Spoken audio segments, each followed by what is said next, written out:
So, hi everybody. Nice to see you again. A rather short notice, I know. My fault to announce this meeting. But now we're starting again. So,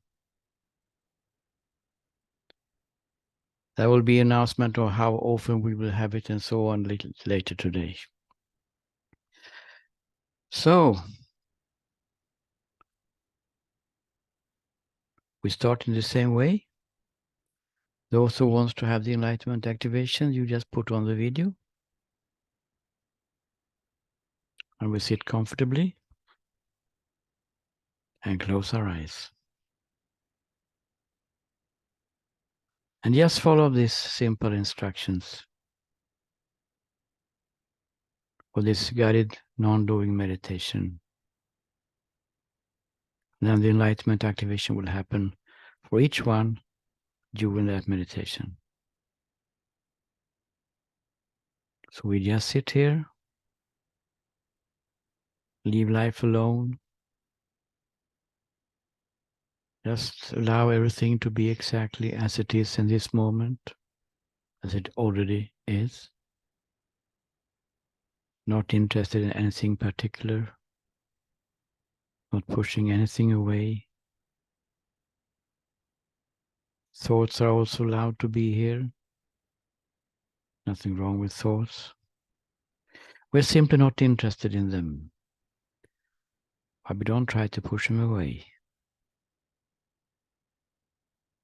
Everything which is coming and going is just allowed to be exactly as it is.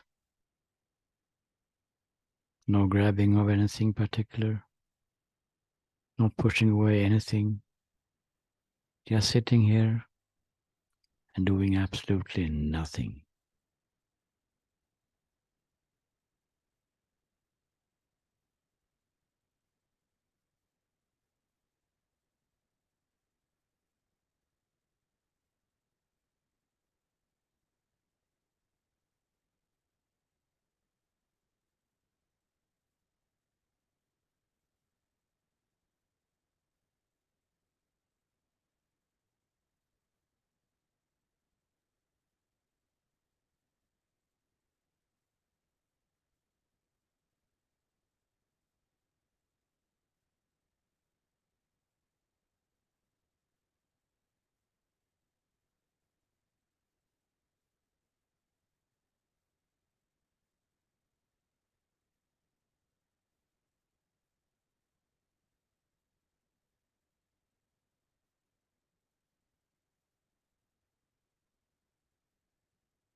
Okay, we can take 1 or 2 minutes to come out of meditation.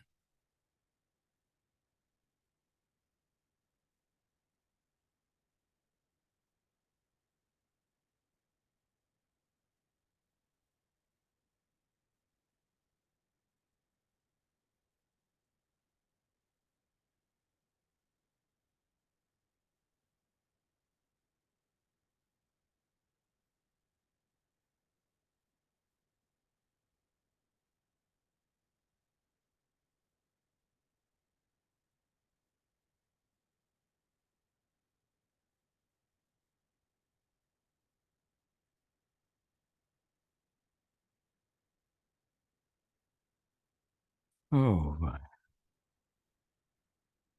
nice to see you all. Is it very warm in Greece, Stefan? Mm, seems to be very warm. Very warm. I'm sweating. Yeah. Yeah, it seems to be very warm in many countries, in especially south of Europe now, and in Canada. Yeah, but it's normal in this season, you know. Yeah. Mm. It's not so bad this year, actually. Okay. Yeah. It's worse on TV.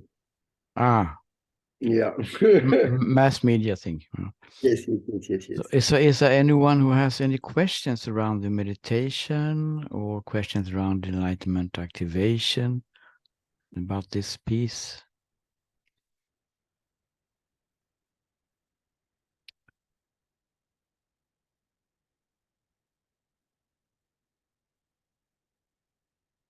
Hi, Kristen. Yeah, hi. Hi, Floyd. Nice to see you again, wherever you're. Same, nice to see you.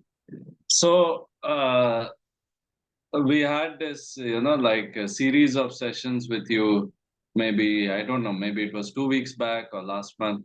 So, after that, I sort of stopped, not stopped, but I was meditating less, you can say. I was not sitting Mm-hmm. and less of, sitting meditation and things like that. And today, when I sat, maybe I sat few times, but not much. And today, when I sat, I felt there was, like a lot of thoughts and a lot of things throughout the session. So then another thought came whether meditation is a knack. Is it a practice? Is it something which needs, something which you keep doing, something which you keep affirming, or if you sit. But I know that you've told me it is not a linear thing that, if you do more, you will get more results. But uh, just wanted some more clarification on that. Mm. Meditation is something which is happening by itself. And when the meditation, you could call true meditation. The real meditation is a meditation which is the truth doing it, and not the thinking mind. The thinking mind has a tendency in all of us, including this guy here, to grab attention and make it a project. Oh, it's good for you to meditate, then you will get enlightened or something, at least relaxed. Charge your batteries or whatever reason for you to meditate in the first place. But that is just something which has to do with the story. It's just thoughts.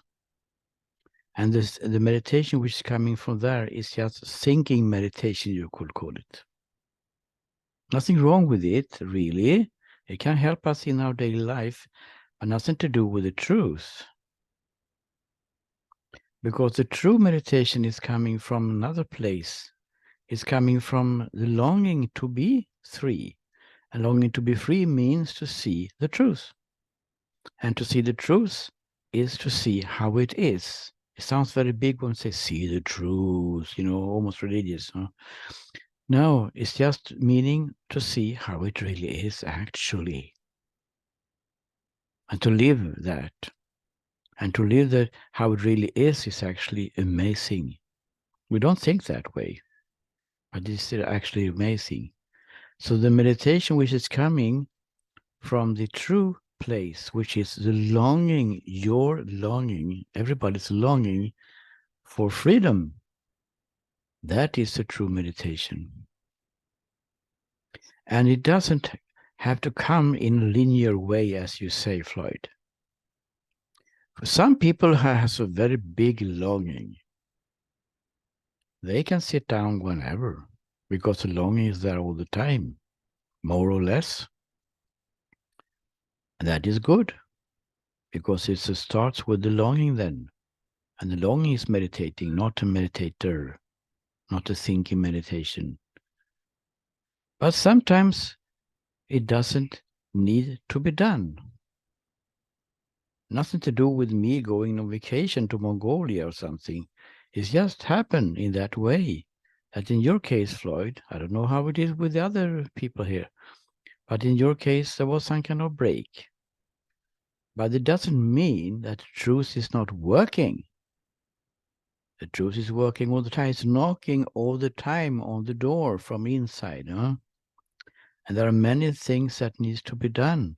So much misunderstandings and so much clarity to come. Sometimes there is not so much meditation. Who knows how much it should be? Well, the only one who knows is the truth itself. So when the longing is not so strong, you will not sit down and meditate. But it doesn't mean that the truth is not working. It's just working on other levels to clarify misunderstandings. So I'm just wondering the question to you then, if there has been something else that has happened during this time that you can relate to this period, something in activity, I mean, something that some kind of clarity with some kind of insight which has come, even though you have not been meditating so long. I don't know if you can answer that question. Yeah, like I felt that I felt that I have to do this meditation. If I and somehow there was no, I won't say longing, but there was no will to sit and make myself sit and do it. Sometimes yes, it would happen. Like I would just sit at night or something like that, and it would just be there. Like I could feel it maybe for 10 minutes or sometimes more. But I don't have that will to push myself because I uh, and sit. Like that was Yeah. Oh, okay. Okay. not. So the will to sit is coming from the thinking, Mm, and the resistance to sit is also coming from the thinking. mm, When the longing is strong enough, has to be some kind of strength there. When the longing is strong enough, you just sit and do it. Actually, not you doing it even. Huh? So it's not. It's just spontaneously. It's just automatic. The process is totally automatic. So if it is resistance to meditation, skip it, because the resistance is coming from the thinking mind. The longing is so strong that you will not be able to stop it when it comes. And if the longing is not so strong and the mind takes over, well, that can be a little bit of a trap. I understand that, because there's a longing here, and then there's a thinking saying, but it doesn't work, you have been meditating for so many years, it doesn't work really. So it can be some kind of battle, it seems to be, between this longing and the thinking. But who is winning then? If the longing is strong enough, the thinking can never win that battle. You will just sit down, and the meditation should be smooth. That is the most important here. It should be something that we like to do. Oh, and now I have 5 minutes over. I will sit down with open eyes at this cafe waiting for a friend or whatever. Wherever we are, we don't have to sit in the cave for 40 minutes. When the longing is there, it can't be stopped really. The only thing that we say here is that we listen to this longing, because usually we're not listening to the longing, we're listening to the thinking. So that is the only thing that we can be aware of. How is it? The longing is actually here. But the mind says, okay, meditating, but first a cup of espresso. And then looking at some males that is sitting there, have a little nice time. And then you will meditate. And of course, that will never happen. So what we say is some kind of alertness, some kind of being aware of this, to listen to that longing. This is quite important. Because if we only listen to the thinking about espresso and the males, no, the longing will not get through.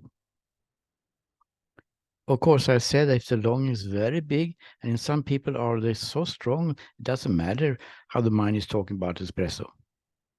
But usually there is some kind of idea that the thinking has some kind of knowledge. So I should listen to the thinking, and we should listen to the longing. We listen to the thinking when it comes to practical matters and creative things. Of course, we cannot live without thinking. But when it comes to freedom, we should listen to the longing, and the longing which makes you come here today.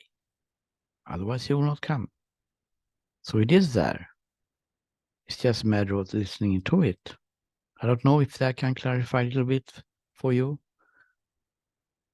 So no stress around it. If it's stress around it, there's thinking to get some result. Yeah, there was not much stress about it, but only today when I sat, I felt, all these thoughts are coming. Maybe it's because I did not sit for some time or something like that. No, nothing to do with the histories. What is happening in the now. It's nothing, no connection to the history actually. Everything is just fresh and new. Every moment is fresh and new. There must not be in this way. This moment now has never been here before. So there actually, this is a deep subject, of course, but there actually no connection. There is no connection to experiences and thoughts before. Everything is just fresh and new every moment, just passing by. So that is a little bit deep, of course. Maybe we should not go into that too much now. But it's to understand that we cannot lean to history and try to evaluate the present moment on the basis of what has happened before, because nothing has really happened before. Every moment is new and fresh.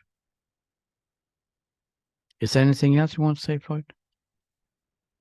No? Okay. Is somebody else who wants to speak about this, the meditation thing or activation or anything else for that matter? Any other questions? Because we haven't seen each other for a while now. So maybe there's a bunch of things I have to ask this. And now is the time.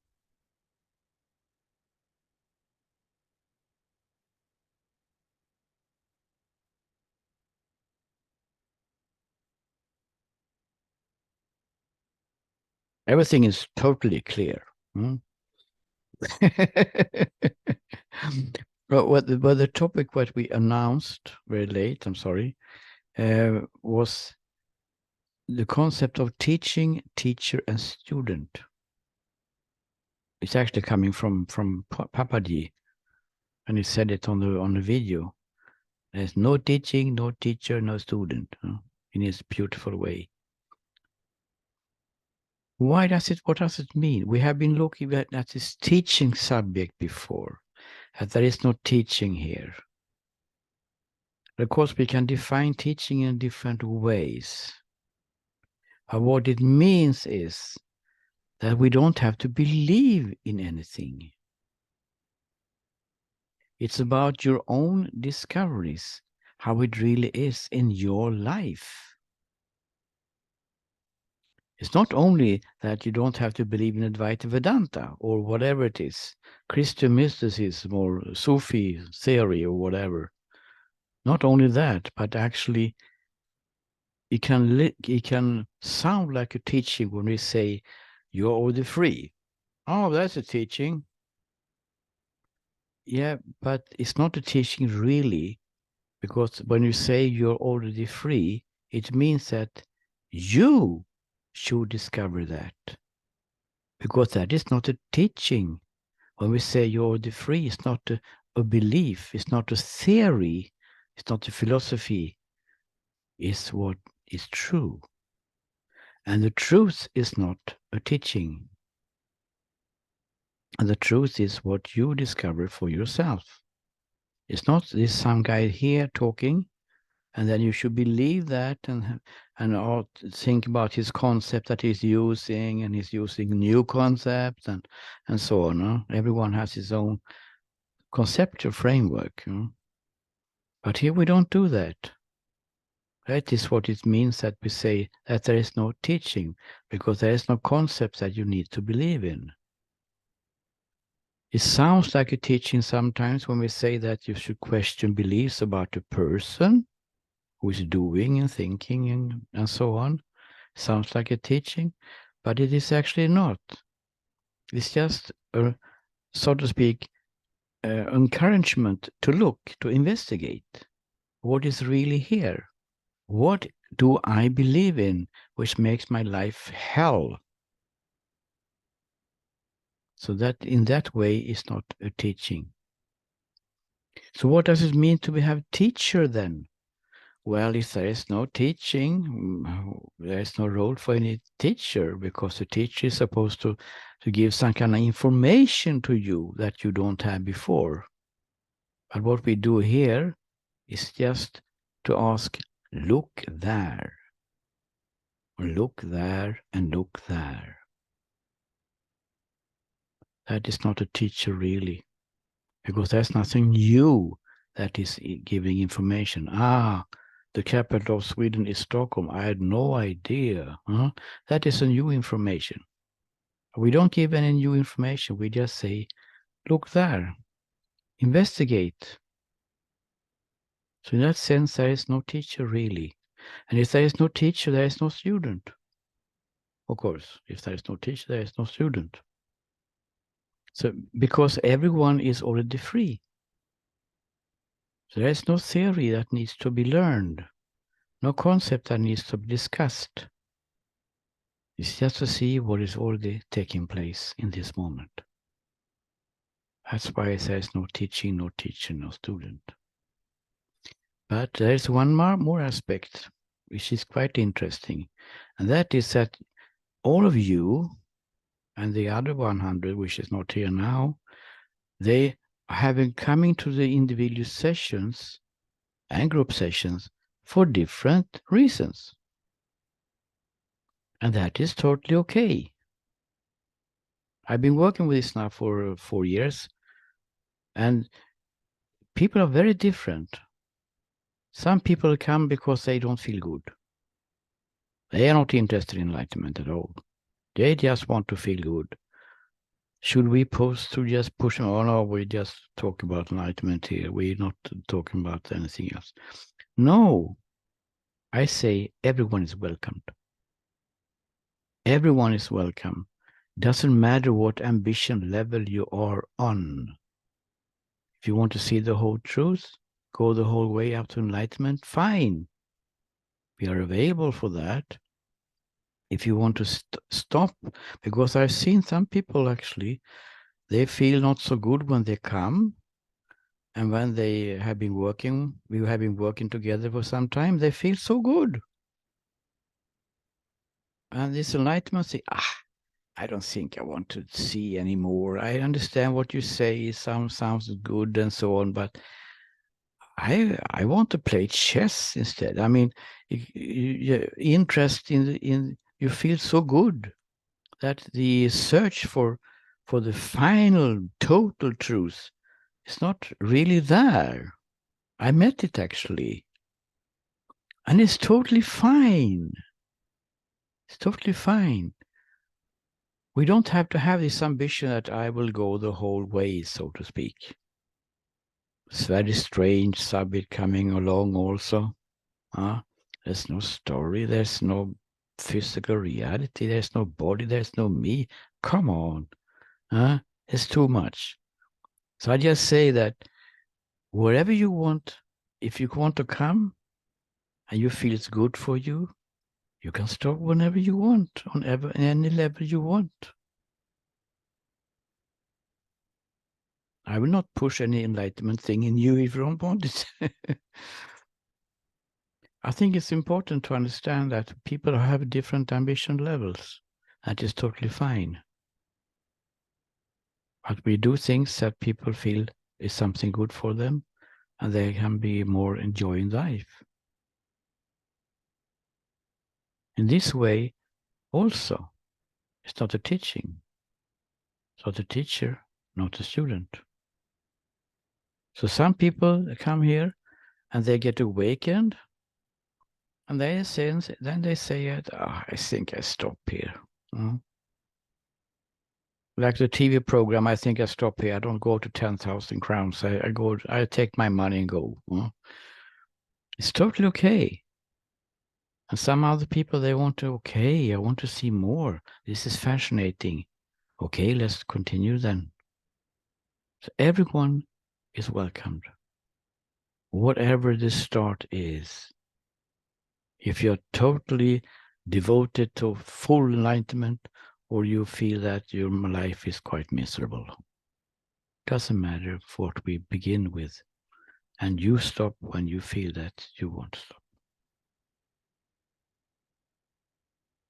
I just want to say this because so you don't feel any pressure at, I have to do this now.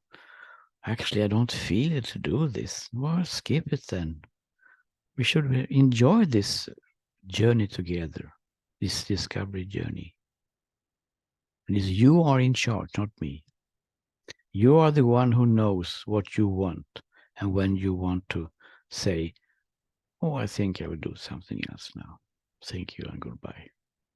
We can still have contact.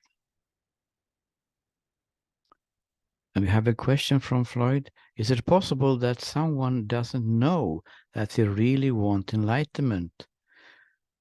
Well, if they don't know that they really want enlightenment, I'm not going to tell them, you don't know, but actually you want enlightenment, but you don't know that. This is not how this guy is working. It's a very good question, because to understand that it all comes from your longing. All this what we do here, individual and group sessions, is coming from your longing. And based on what you say in the individual sessions, in group sessions, that is coming an answer from here. But there is no structure, there is no plan that, she has to do this and he has to do this and we will have the whole group and so on.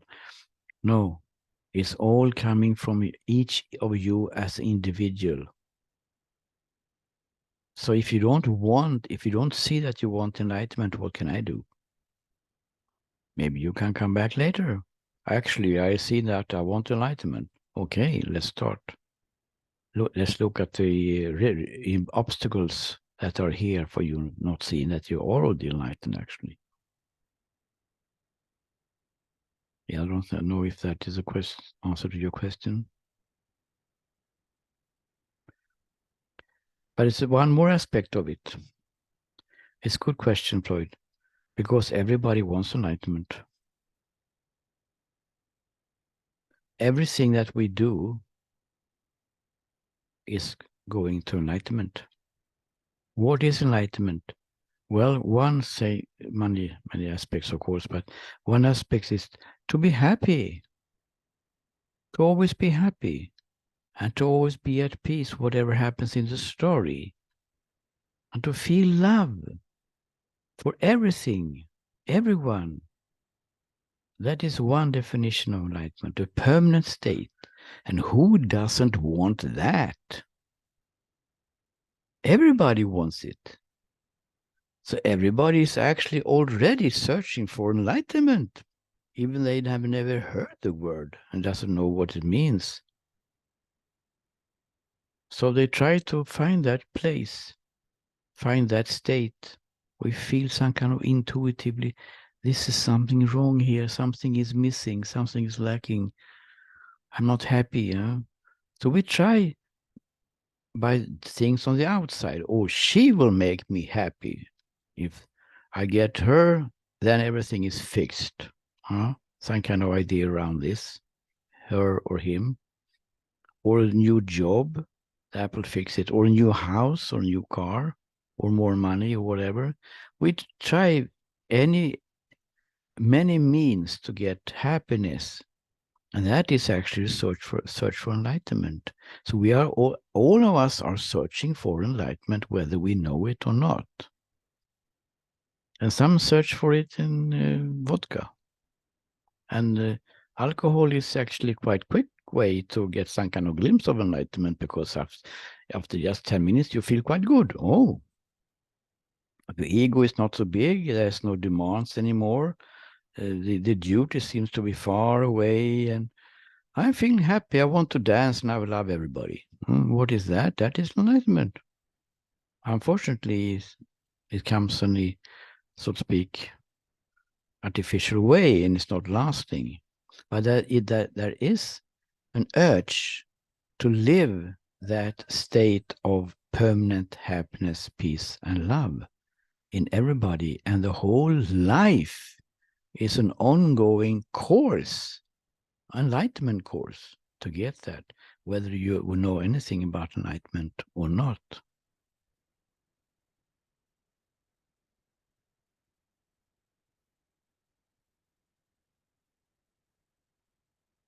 But to come to it permanently, it's not enough to drink vodka, unfortunately. Otherwise, people will get enlightened by now, the whole world.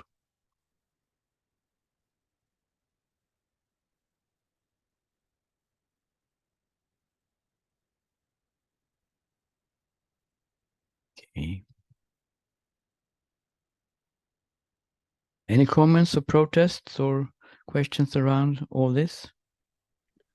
Yes. Can you enlightened if you have a lot of trauma from life, from this life? It's a good question. Because there is an idea that, oh, I have so much garbage. I can never get enlightened because I'm totally fucked up inside. So many things I think about my childhood, and I got just, oh my God, I feel so awful when I think about my childhood, and so on. So much trauma is in the way, so to speak. Different aspects of this. The most deepest aspect of this is that the traumas is actually your enlightenment. That is the deepest aspect. Because what is a trauma? It's an experience. It's a feeling, a sensation of the body, destructive belief about yourself and your parents maybe, and other people, and about life. But that is something which is just arising and falling. It's just a phenomenon arising and falling. It's a mental thing. Nothing is really happening. There are no traumas. There are no traumas. It's their experiences arising in the now, in the present moment. But they have the idea that there's a box somewhere. In psychology, have this idea. It's a box somewhere. Not a physical box, of course, but there's some kind of box which we call Christus traumas. And you open it, oh, smells so, my God, we better to close it again. Or to take another vodka. So we have the idea that there is some place where this trauma is, and that is an obstacle for me to see the freedom. I will not be able to see freedom because I have to fix this first. But there is nothing to fix. It's coming in the present moment. Their experiences in the present moment. There's not any resource. There's not any storage house filled with all these things. This is a misunderstanding. It's happening in the now. And if we can see that, okay, now this is happening, we can recognize it from old, of course, from the past. But just to see that it's actually just a phenomenon rising and falling. But it's not so easy to see that, because it's grabbing us so much. We feel so bad. And that's why we have this little bit of therapeutic approach that we use, especially in the individual sessions, because everyone is unique. So we're using therapeutic tools to take away the charge of these traumatic experiences, because they are very strong. And when they are very strong, it's not easy to see that they are actually my enlightenment. It's just some kind of theory. Oh, but your trauma now is just your enlightenment. Fuck you, so to speak. I mean, you cannot understand this. Sorry, I take away this dirty word. You have to cut it later. It's not so easy to see that this is actually your enlightenment when you're in it, because it's grabbing your attention so much. But it's actually true that it's totally innocent. But it's giving us, the attention goes there. And then it's not so easy to see what is behind it. So to answer your question, the traumas is not any problem.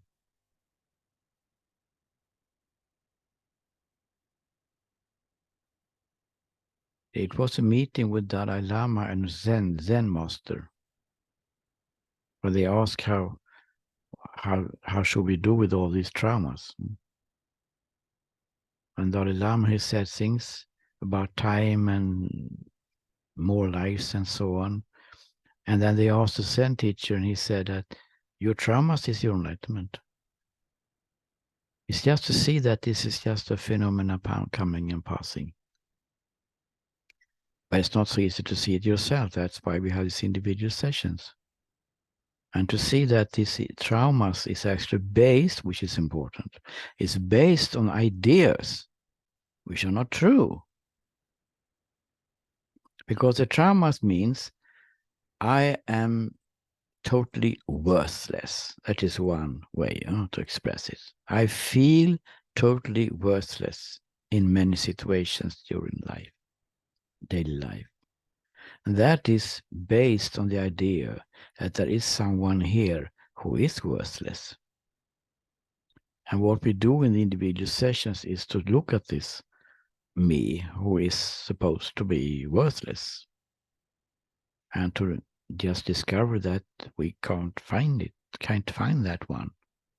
So we are working firstly with the trauma in itself, with tools, and we are also working with the basis of these traumas. There are two levels we are working with. And in this way, we take away the charge, the power of the thoughts. So they are actually not it seems to be obstacles, yes. It seems to be obstacle, but they are really not. It's just a misunderstanding. And that can be worked with quite quickly, depending on the individual, of course. Any comment on this, Jolanta? There is one healer. She says that she is enlightened. And she was on one broadcast with another guy. They both Enlightened. They both name themselves enlightened. So she was saying that before she got enlightened, she needed to heal all the traumas she had. And then she came to the stage when she had to drop the human love, and only then she was free. So it sounds like it's a journey which you have to heal first, all the pain, all the, let's say, whatever you're not happy with, or you have any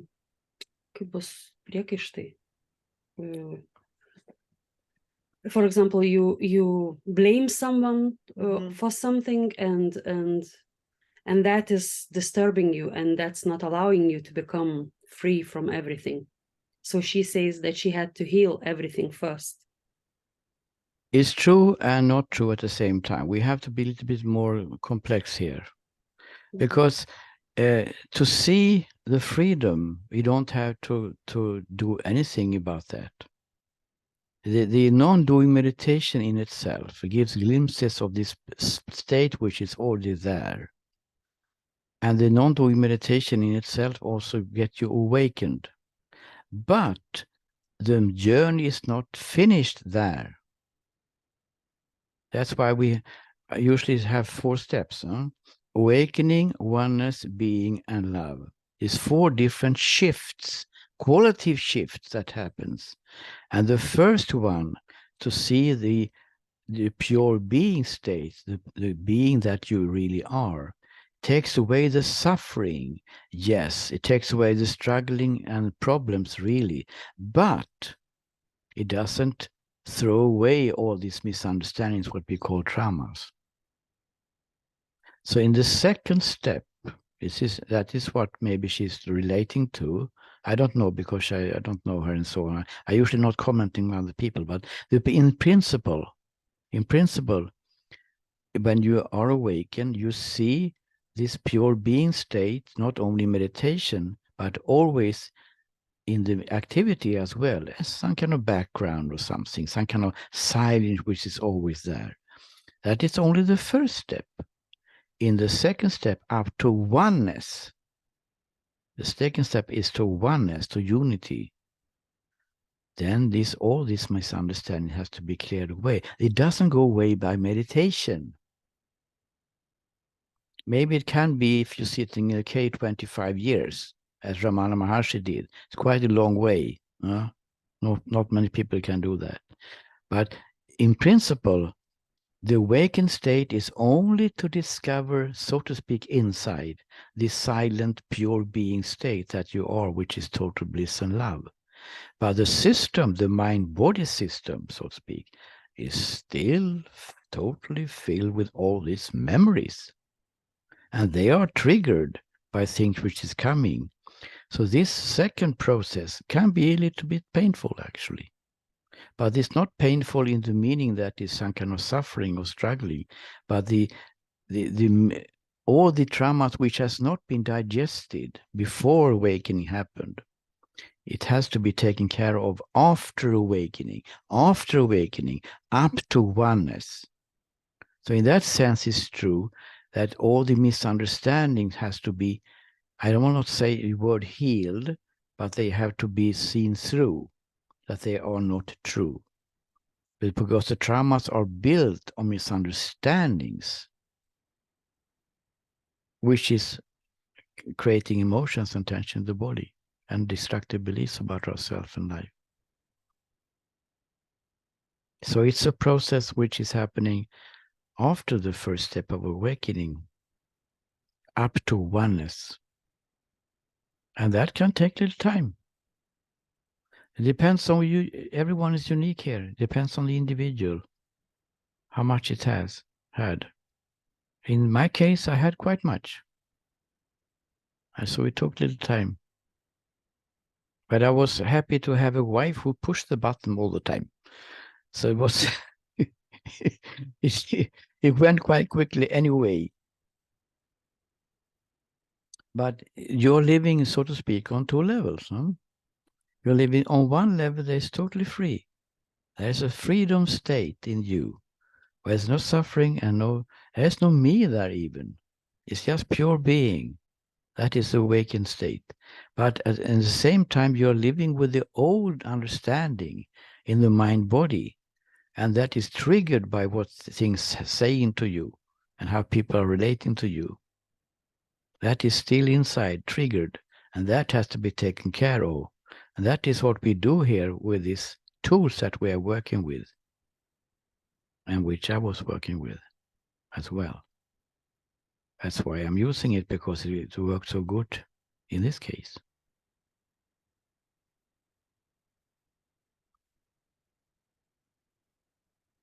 So maybe it's more about expressing aspects when we talk. You know? The end result of this talk is that yes, you cannot. It's called spiritual bypassing. There is no shortcut, really. Even if you don't have to go to therapy for 14 years, that usually doesn't help. But you have to see through what you really believe about your life, which is not true. And that is what is good to have help with someone who has walked the path before you. This is what we do in the individual sessions, giving out tools that you can work with in daily activity.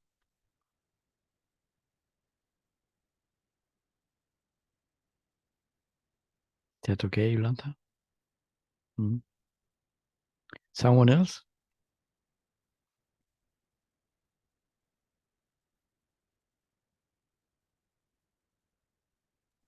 Yes, Stefan. Yes. Yeah, I wanted to say something about what you were saying before about readiness. When we met 2-3 years ago, like I wasn't many things I couldn't grasp, and I realized afterwards that I wasn't ready to let go and question the idea of the personal me, because this need for an identity was too strong. And then we didn't meet for 2 years. And when with the first private session we had, like in January, I think, we started by questioning the personal me.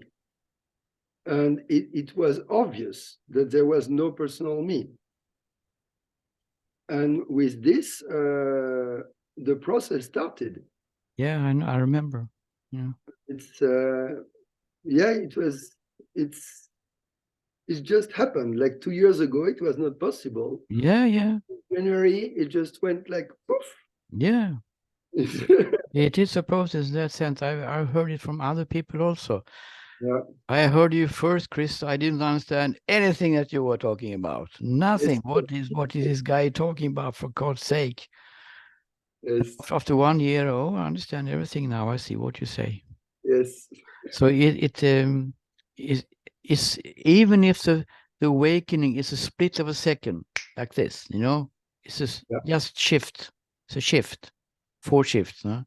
But as you say, the readiness for that, because we usually, I remember in my case also, when the teachers was saying something, oh, but come on, this is too far, it's too much, I can't take it, Yeah. But after some time, okay, maybe it's true. Maybe it's propaganda, I don't know. You hear it so much that, maybe it is true then. But it's also some kind of getting used to think in another way. And also to be open for that maybe the way I think it is, maybe it's not true. Or I never had that angle before to question my thinking. Because my thinking seems to be in accordance with my parents' thinking, actually. And according to the culture thinking, and according to the country thinking, and according to the siblings and the friends and partners and so on. So why should I question it? But everybody seems to be unhappy. So we are coming to this place and then we say we should question our beliefs. I thought you're going to fix this. You're going to fix me, Christer. And now you say to me that I should do something. I should question my beliefs. So it sounds very big. It's too much work. No, it's not too much work, actually. Yeah. But as you say, there must be some kind of readiness for it. And when the readiness is there, the teacher comes, so to speak. Yes. It's actually a very natural process. This is also like a little bit of a secret. Everything is automatic. Everything is totally automatic here. Yeah, the readiness comes also automatically by itself. And the longing for meditation is also coming by automatically by itself. I know this is not so easy to grasp, but this is actually so when it's seen from the true state. Everything is just automatic, including the enlightenment process. So you can just relax. Yeah. The thoughts are coming by themselves. We know that. We have been looking at it. We don't see any thinker. Remember? There's no man creating any thoughts, so the thoughts are just coming by themselves. Okay. The thoughts are going to a teacher is also coming by itself. Yes, actually. Okay. And the thoughts I'm not ready is also coming by itself. Yes. And the thought, now I'm ready, is also coming by itself. You know, it's totally automatic, everything. It's beautiful. But of course, it's not easy to see it when we are in the middle of the process. But you see it when you're there. Oh my God, everything is just perfectly automatic, has always been the case. And of course, automatic means that there is no person doing anything, as you say. Yes. When we see that there is no person doing anything, not thinking, not creating thoughts, not deciding anything, not controlling anything, what is left? Oh, life seems to be totally automatic, including the enlightenment process. Yeah, exactly. Yeah.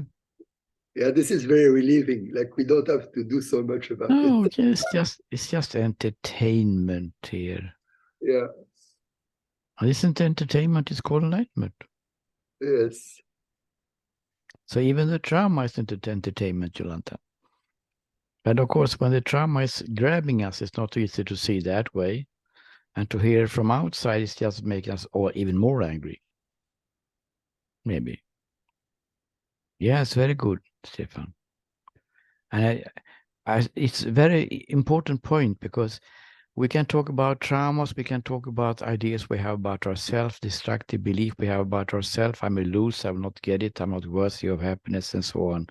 But at the end, we come to that place and we have to question this very me, who is supposed to be not good enough. Because no one has ever get enlightened. No one has ever get enlightened, because there is no one. Enlightenment is to see that there is no one. We are here, existing, beautiful thing. We are existing. We are living as pure being, just being here. Loving, enjoying, living, immortal. Because this is not a body. You can never die. There's no time even. It's just enjoying. And then we have these things coming and going. Phenomena. As a baby, it's just a phenomena. We don't understand anything. What is that? It's just experiences coming and going. And one of these phenomena is thinking, and creates a story out of it. It's not even a story, so to speak. Outside, story is a mental projection. But it's beautiful entertainment. We like to look at cartoons. This is what it is. A cartoon with me, supposedly, seemingly to be some kind of me in the story relating to other me's.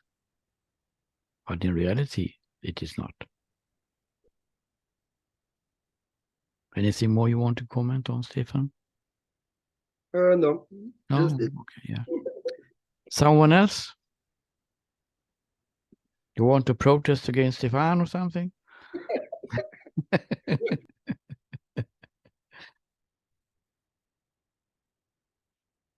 So we will start these group sessions from today and up in the future here.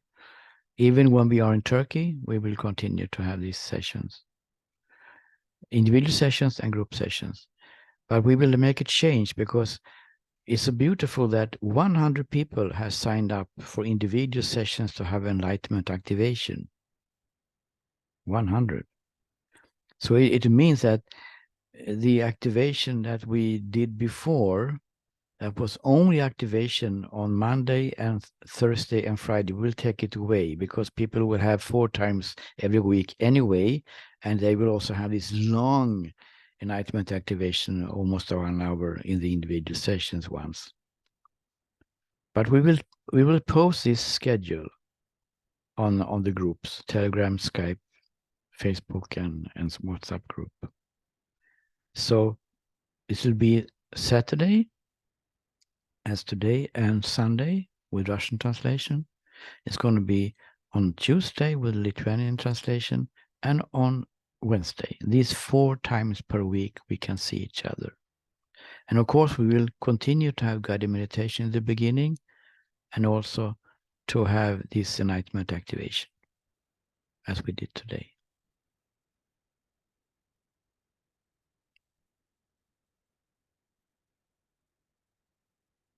Anyone who wants to make a final comment?